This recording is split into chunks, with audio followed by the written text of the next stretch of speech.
La diffusion sur Arte ce week-end d'une soirée spéciale Clint Eastwood, film et documentaire à l'appui, nous a donné envie de revenir sur le riche parcours de l'acteur-réalisateur en posant cette question simple, mais jusque-là curieusement inédite dans Blow Up, c'est qui, ou plutôt c'est quoi, au juste, Clint Eastwood? Voici notre réponse subjective en 10 petites madeleines. Clint Eastwood, ce sont tout d'abord des débuts fin 50 sur le petit écran, en cow-boy déjà dans la série Rawhide, avant l'année 1964, un détour vers l'Europe, en l'occurrence l'Italie et l'Espagne, pour un film qui va tout changer, pour une poignée de dollars, signé Sergio Leone, qui invente un nouveau type de western avec en point d'orgue cette célèbre apparition-révélation face à Gian Maria Volonté et sa bande au son de la musique d'Ennio Morricone qui emporte absolument tout sur son passage.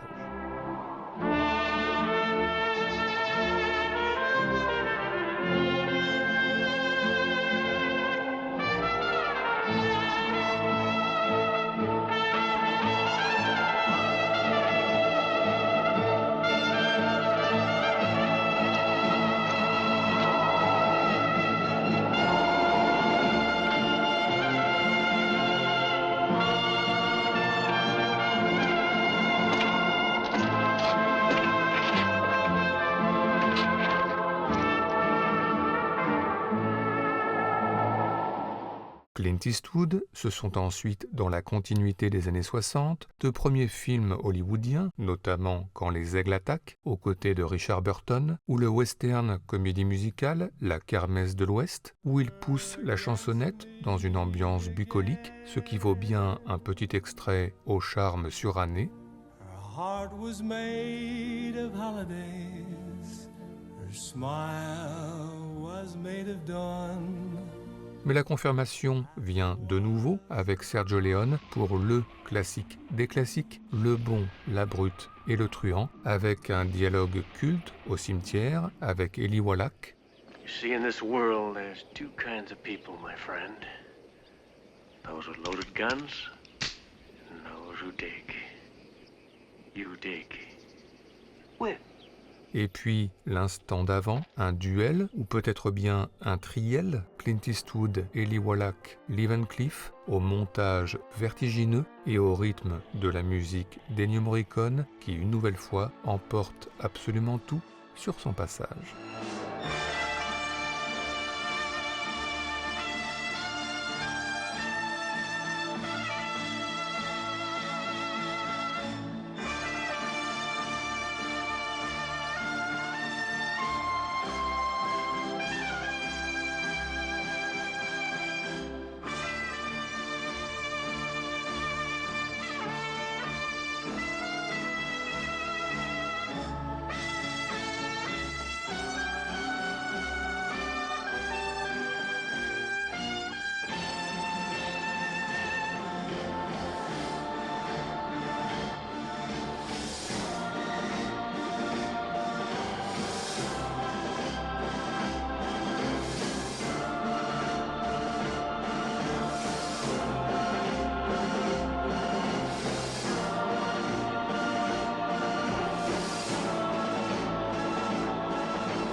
Clint Eastwood, c'est ensuite, au tournant des années 70, la rencontre importante avec le cinéaste Don Siegel pour Un shérif à New York et Les Proies, deux films sur lesquels il faudrait s'arrêter, mais bon, gardons-les pour un imminent sujet Don Siegel dans Blow Up, et puis en 1971, une nouvelle collaboration Eastwood-Siegel, mais qui fera cette fois couler beaucoup d'encre, L'Inspecteur Harry, dans lequel Clint Eastwood incarne l'inspecteur Harry Callahan, brutal, autoritaire, sans foi ni loi, certains le qualifieront même de fasciste, un flic qui n'hésite pas à se servir de son arme en pleine rue à l'heure du déjeuner.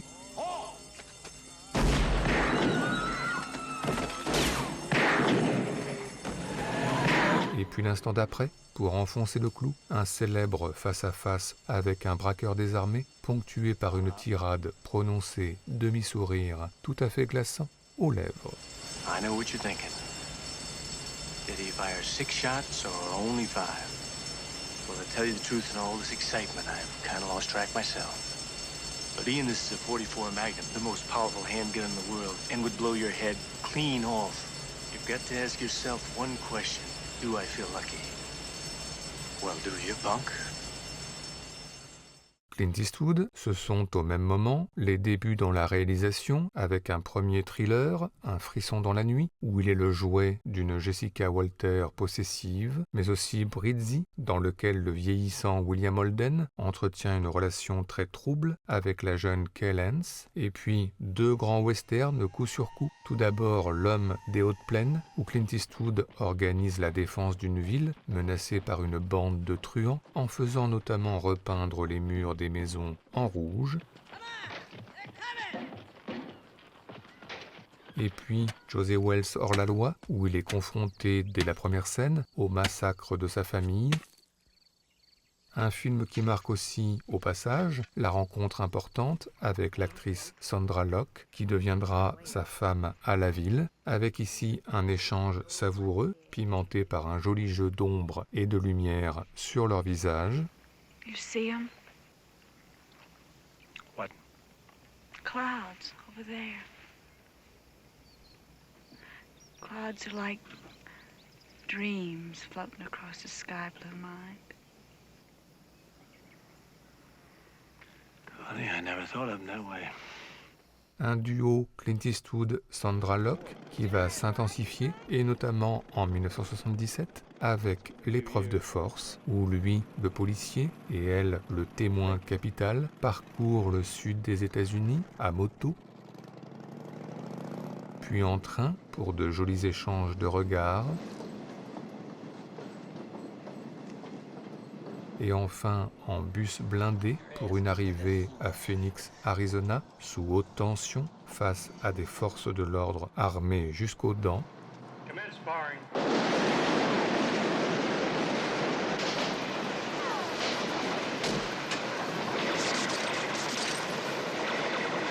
Une fusillade dantesque qui se termine enfin sur les marches de l'hôtel de ville, dans le silence et une certaine sidération.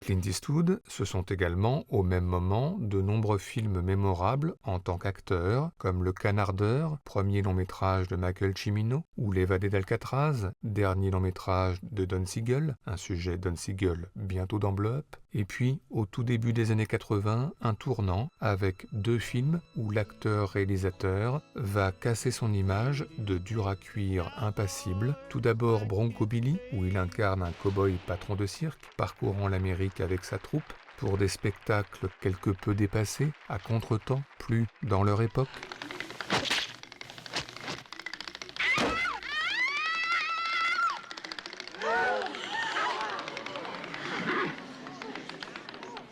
Et enfin, en 1982, Honky Tonk Man, où il incarne un chanteur country essoufflé, parcourant l'Amérique avec son neveu, incarné par son propre fils Kyle Eastwood, un film où il approfondit son personnage de loser magnifique et qui révèle ce que l'on pressentait. La grande passion de Clint Eastwood ne concerne en fait ni les armes à feu, ni les chevaux, mais bel et bien la musique, notamment la musique noire américaine, comme dans cette scène éclatante où Clint Eastwood accompagne au piano la chanteuse de blues Linda Hopkins.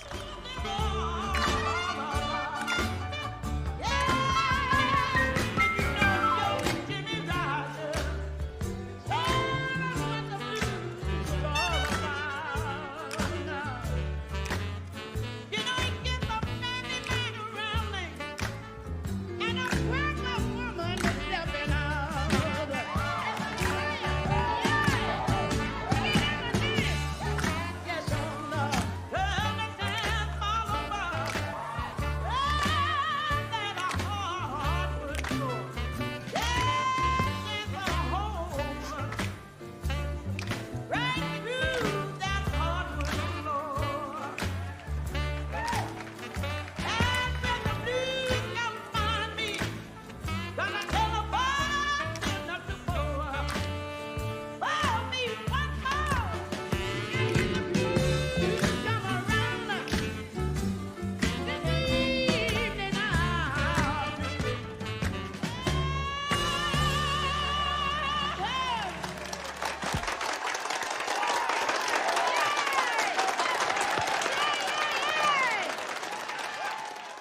Clint Eastwood, c'est ensuite, dans les années 80, le début d'une certaine réhabilitation avec de premières sélections au Festival de Cannes pour le western enneigé Pale Rider ou pour Chasseur blanc cœur noir et son tournage de film bientôt tragique en Afrique, mais aussi, toujours présenté à Cannes, Bird évidemment, la passion pour la musique noire toujours et plus précisément ici pour le saxophoniste Charlie Parker, incarné par Forest Whitaker, qui lui vaut le prix d'interprétation.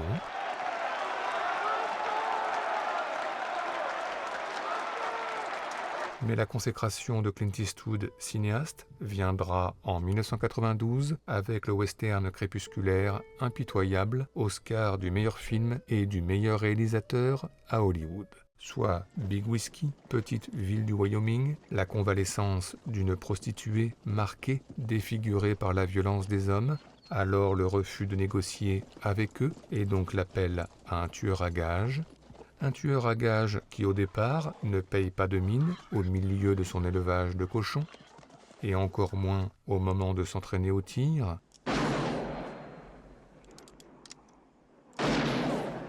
Avant la transformation cinglante en tueur au sang-froid impitoyable, une nuit d'orage, dans l'obscurité d'un saloon aux allures d'enfer sur terre, face à l'implacable shérif Little Bill Daggett, incarné par Gene Hackman. You beat William Money out of Missouri. Killed women and children. That's right. I've killed women and children. Killed just about everything that walks or crawled at one time or another. And I'm here to kill you, Little Bill. For what you did to Ned.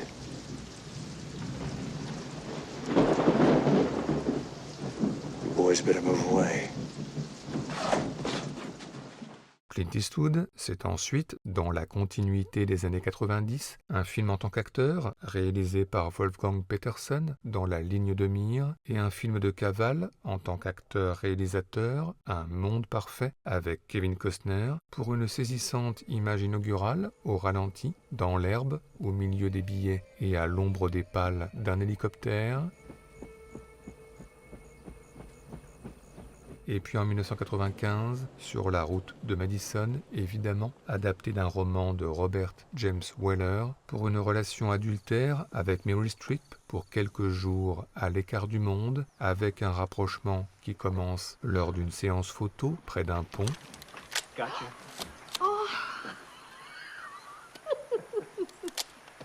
Et qui se concrétise dans l'intimité d'une cuisine pour une danse tout en délicatesse, au rythme de la voix suave de Johnny Hartman, suspendu quelque part dans l'éternité.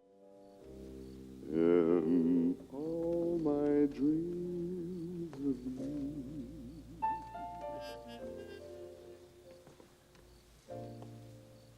it doesn't matter where you are, 'cause I can see how fair you are. I close my eyes and there you are, always.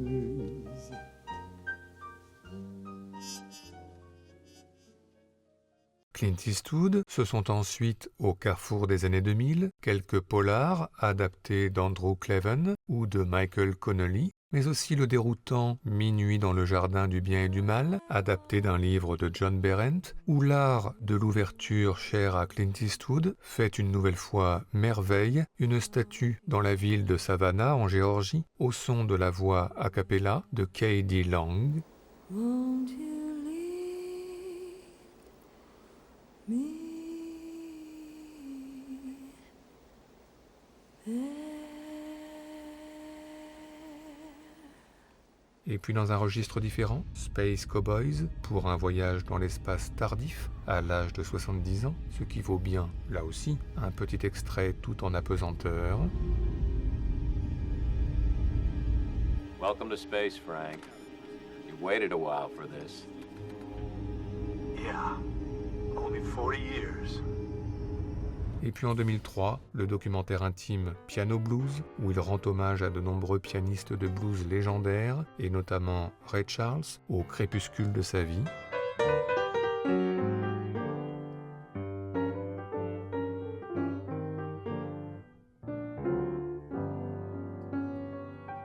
Et enfin en 2003, la réalisation d'un film qui marque, un film qui reste, Mystic River, d'après un roman de Dennis Lehane, où une communauté à Boston va imploser après la découverte d'un meurtre sordide, avec cette séquence chair de poule que nous n'oublierons jamais, le visage impassible d'un policier, Kevin Bacon, sur la scène du crime, et par opposition, la détresse d'un père, Sean Penn, confronté à l'annonce tragique et au deuil impossible. Hey!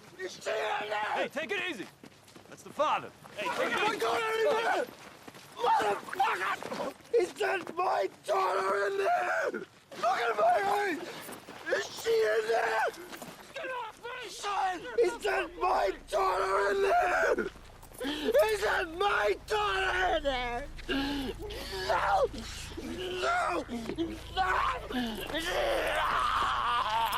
No! Oh, God! Oh, God! No!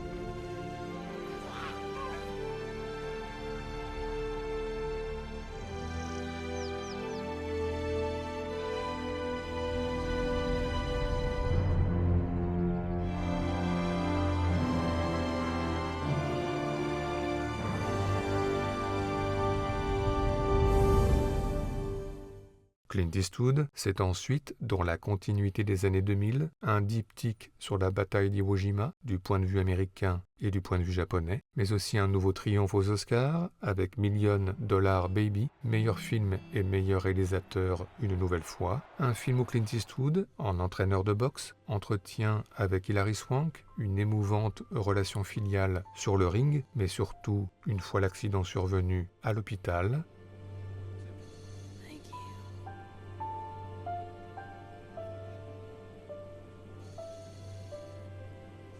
Et puis en 2008, l'échange avec Angelina Jolie dans un rôle marquant, celui d'une mère à la fin des années 20, seule contre tous, qui s'apprête à retrouver sur un quai de gare son fils porté disparu depuis de nombreux mois et que la police prétend avoir retrouvé. Un film qui nous fait penser, après Impitoyable, Sur la route de Madison et $1 Million Baby, que, contre toute attente, le cinéma de Clint Eastwood contient peut-être bien certains des plus beaux portraits de femmes du cinéma américain contemporain. Well, aren't you gonna... It's not my son. What?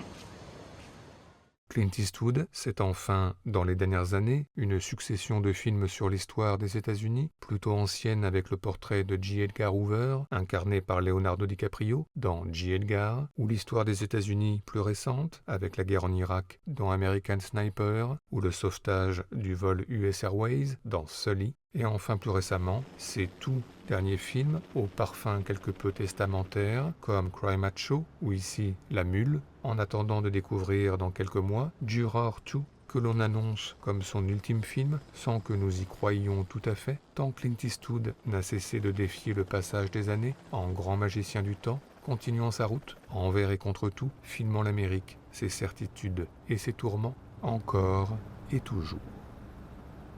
Dès lors, comment conclure cet hommage ? Eh bien évidemment pour nous, en revenant à l'évidence, avec Sur la route de Madison, car si Clint Eastwood, en 60 ans de carrière, nous a souvent impressionnés, il nous a aussi fait fondre, et notamment dans cette scène, le croisement final, comme une dernière chance, entre Meryl et Clint, l'idée d'un rock qui se fissure, se dissout sous la pluie, like tears in rain, les yeux plissés et le demi-sourire au coin des lèvres, vraiment, pour l'éternité.